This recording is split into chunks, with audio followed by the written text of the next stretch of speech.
Hola, soy Denise, tengo 35 años. Cuando tenía 8 años, mi mamá falleció, dejando a mi papá a cargo de criarnos a mí y a mis hermanos. Él hizo lo mejor que pudo durante 5 años, hasta que, cuando yo tenía 13, me dijo que había comenzado a salir con alguien. En ese momento, no le presté mucha atención. Un año después, me presentó a su novia, Margaret, y me comentó que planeaban casarse. La edad de Margaret me sorprendió. Solo tenía 10 años más que yo, aunque al principio me tomó por sorpresa. Con el tiempo me fui acostumbrando. Margaret y yo no conectamos fácilmente. Ella a menudo trataba demasiado de desempeñar el papel de madre, lo cual me resultaba abrumador. Intenté hablar con mi papá sobre esto, pero él generalmente se ponía de su lado. A pesar de esto, mi relación con mi papá seguía siendo fuerte. Manteníamos nuestro vínculo con almuerzos quincenales, aunque él me animaba suavemente a acercarme más a Margaret. Con el tiempo, parecía aceptar que nuestra relación seguiría siendo distante.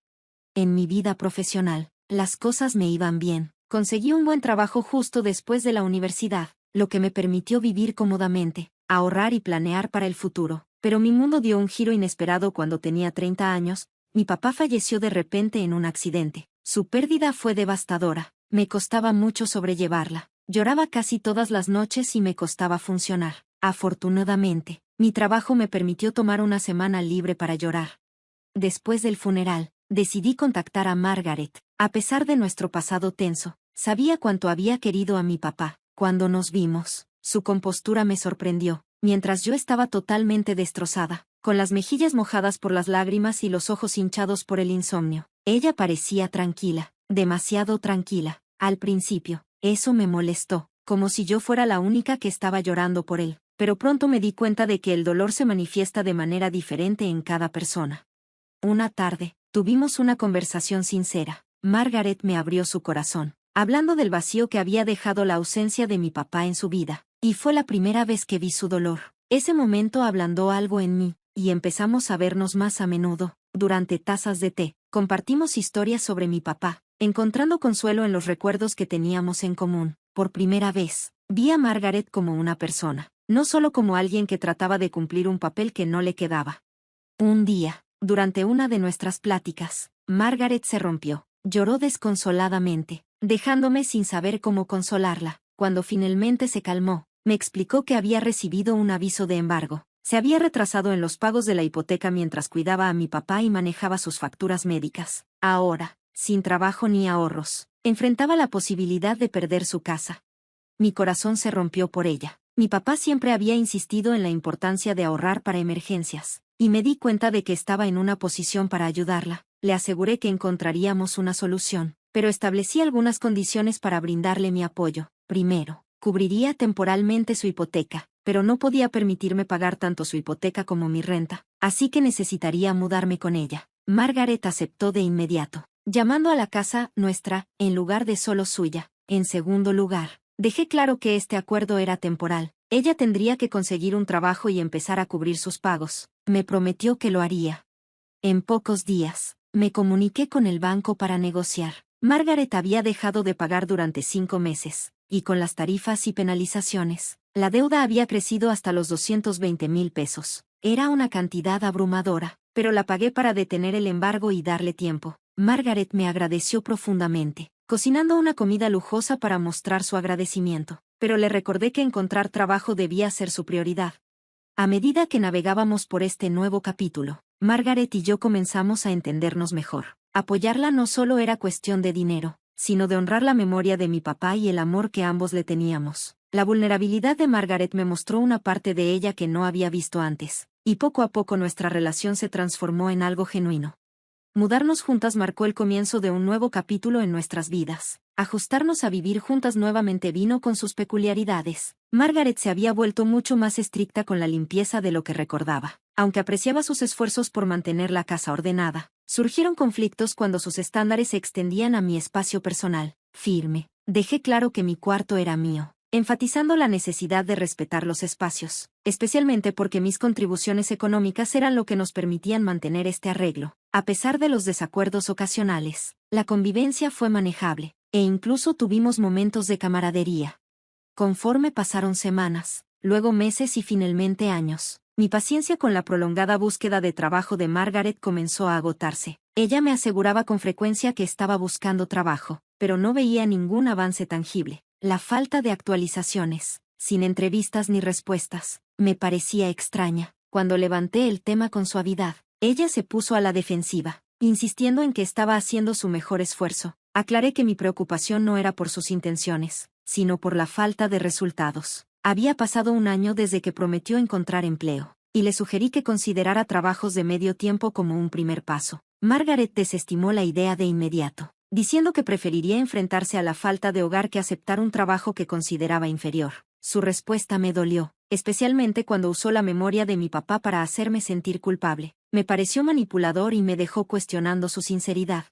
A pesar de mis crecientes frustraciones, continué cubriendo la hipoteca. Aunque el comportamiento de Margaret se volvía cada vez más difícil de manejar, comenzó a cuestionar mis salidas y entradas, exigiendo saber dónde estaba y con quién pasaba el tiempo. Al principio, toleré sus intromisiones, entendiendo que podría estar sintiéndose sola o insegura, pero cuando su comportamiento escaló, tuve que establecer límites firmes, lo que solo profundizó la tensión entre nosotras.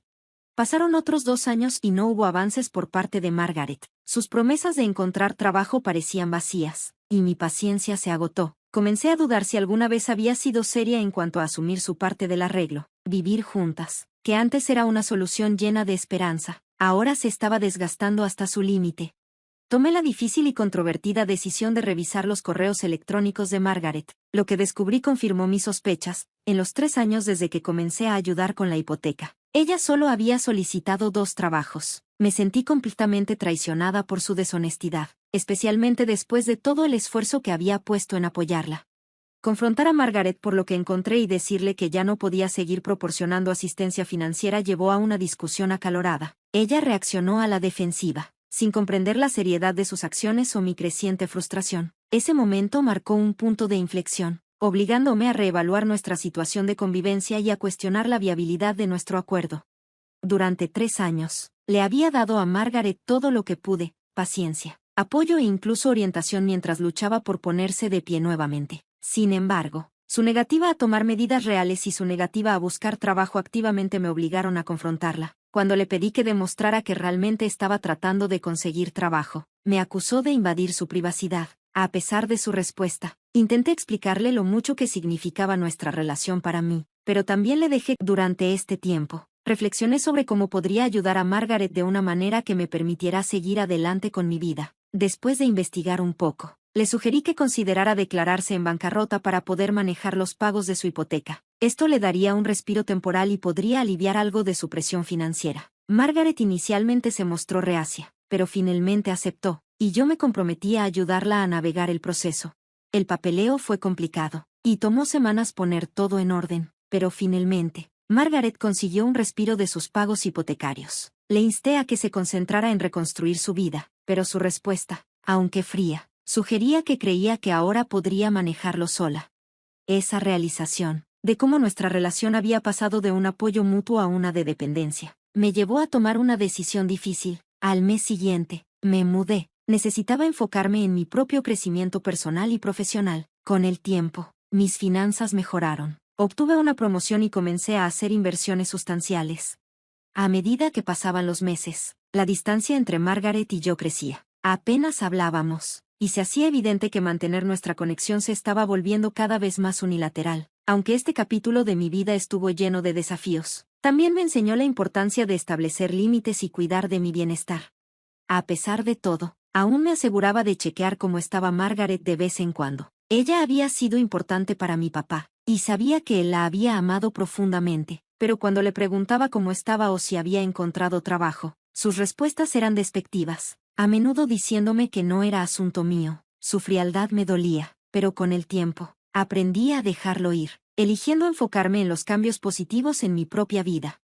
Luego, aproximadamente 6 meses después de que terminó el alivio por la bancarrota de Margaret, ella apareció en mi puerta, luciendo completamente deshecha. Su aspecto descuidado y la evidente pérdida de peso eran una señal clara de que estaba pasando por algo grave. A pesar de haberme preparado mentalmente para negarme a ayudarla más, no pude ignorar su angustia y la invité a entrar para hablar. Margaret admitió haber caído en una profunda depresión y una intensa soledad después de que me mudara. Expresó arrepentimiento por haberme alejado en momentos de enojo y explicó que su frustración no era solo con ella misma, sino también con mi papá, culpándolo por haberla dejado en una situación tan vulnerable. Sus problemas se veían empeorados por una búsqueda de empleo de 5 años que no había dado resultados. Escucharla confesar su soledad y dificultades financieras, especialmente el agotamiento de los fondos que mi papá le había dejado, sin familia a la que recurrir para apoyo, me puso en una posición muy difícil, aunque había resuelto no ofrecerle más ayuda financiera. Verla tan cerca de la desesperación, y sabiendo cuánto mi papá la había querido, me dificultó mantener firme mi decisión. Entendía demasiado bien el peso de la depresión y lo que puede hacerle a alguien. Estaba dividida entre mi deseo de mantener los límites que había establecido y la empatía que sentía por alguien en tanto dolor. Mi empatía inicial rápidamente se convirtió en acción cuando le prometí a Margaret que la ayudaría una vez más. Su gratitud llorosa me conmovió profundamente, reafirmando mi creencia en ofrecer apoyo a los necesitados. La misma semana, regresé al banco para manejar las complejidades de la hipoteca de Margaret, que llevaba 6 meses sin pagarse. Al revisar la situación, no pude evitar preguntarme por qué no había tomado medidas para ajustar sus pagos a algo más manejable, pero luego me di cuenta de que, dada lo abrumada que parecía, probablemente ni siquiera podía enfrentar la situación. Después de revisar los detalles, descubrí que Margaret debía 992,000 pesos para saldar su deuda, incluidos los cargos por demora. Afortunadamente, mi situación financiera había mejorado considerablemente en los últimos 6 años, lo que me permitió cubrir esa suma. Le ofrecí pagar su hipoteca de inmediato, con el entendimiento de que me lo devolvería con el tiempo. Margaret estaba tan emocionada que prometió devolverme el dinero tan pronto como pudiera. Planeaba formalizar el acuerdo por escrito, pero de alguna manera, Margaret me convenció de enfocarme en saldar su deuda primero antes de trabajar en cualquier contrato formal. Después de saldar su préstamo, fui a visitarla, esperando un sentido de alivio y gratitud. En lugar de eso, me recibió una escena inquietante. Un coche desconocido estaba estacionado en la entrada, y dentro, pude escuchar la risa de Margaret mezclada con la voz de un hombre. Entré a la sala de estar, solo para encontrar a Margaret sentada cómodamente en el regazo de otro hombre, una imagen que me golpeó como una bofetada en la cara. Apenas una semana antes, ella estaba lamentando la pérdida de mi papá y hablaba de él con tanta afectividad, y ahora aquí estaba ella, moviéndose tan fácilmente. La escena era un contraste rotundo con la viuda afligida que me había convencido de ayudarla. La facilidad con la que cambiaba de afectos me pareció una traición. En ese momento entendí que sus declaraciones anteriores de amor y tristeza no eran más que un intento calculado de manipularme, jugando con mi conexión emocional con mi papá para conseguir que pagara su hipoteca. La realización me golpeó fuerte. Cuando Margaret me vio en la puerta, me señaló a su acompañante y, riendo, me presentó de una manera que se sintió despectiva y explotadora. Fue en ese momento que entendí completamente la manipulación de la que había sido ciega hasta entonces. Una visita inesperada y desconcertante de Margaret me obligó a confrontar la naturaleza de mi apoyo hacia ella y los límites que le había permitido cruzar. Durante nuestra conversación, se jactó descaradamente con su acompañante de cómo me había manipulado para pagar la hipoteca de la casa, una propiedad que había heredado a través de mi papá. Margaret admitió que había fingido ser indefensa para conseguir mi ayuda financiera, revelando sus verdaderas intenciones y la falta de afecto genuino por mi papá. Su explotación de nuestra relación para obtener ganancias financieras ahora era innegable. Me quedé allí, atónita por su insensibilidad, antes de confrontarla sobre el engaño. Para mi sorpresa, no mostró remordimientos. Con una sensación de triunfo, se jactó de ser dueña de la casa y de su nueva vida con su novio, ignorando por completo el amor que mi papá alguna vez compartió con ella. La traición y el dolor que sentí fueron abrumadores, y dejé su casa en lágrimas, jurando no dejar que tuviera éxito en su manipulación. Afortunadamente, el destino intervino. La política del banco retenía grandes transacciones por un día, lo que me dio una ventana crucial para cancelar el pago. Al darme cuenta de la magnitud del engaño de Margaret, actué rápidamente, detuve la transacción, corté todo contacto con ella y me aseguré de que no pudiera comunicarse conmigo de nuevo. A medida que los días se convertían en semanas, Margaret seguía sin saber que el pago había sido cancelado, viviendo bajo la falsa creencia de que había asegurado la casa. Mientras tanto, yo me enfocaba en seguir adelante, tanto física como emocionalmente, encontrando algo de paz al saber que la verdad eventualmente saldría a la luz. Como esperaba, el pago de la hipoteca nunca se completó, y la casa fue finalmente